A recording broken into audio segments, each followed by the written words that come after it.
大家好，今日我哋嚟睇睇黃金 SOS 嘅走勢。我哋由5分鐘圖出發，大家可以見到 DVMS 指標出現咗信號，目前 Market Energy 顯示動力較弱，趨勢處於盤整同下行嘅交界。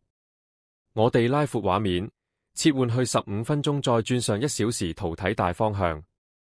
做交易最忌只係睇超短線。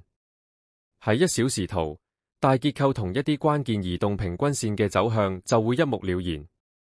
而家我哋標示出最重要嘅流動性區間。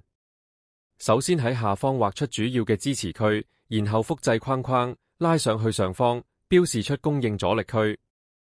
呢兩個區間係成交量最密集、價格最容易產生反應嘅邊界。大區間畫好之後，我哋降落去30分鐘圖，準備尋找入場機會。目前金價正喺區間內上落，我哋唔會盲目追入，而係耐心等待價格行到去關鍵邊緣。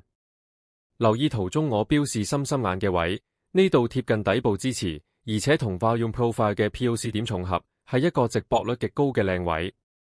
只要價格回調到呢度並出現反轉信號，就係值得關注嘅機會。今日分析係咁多，祝大家交易順利。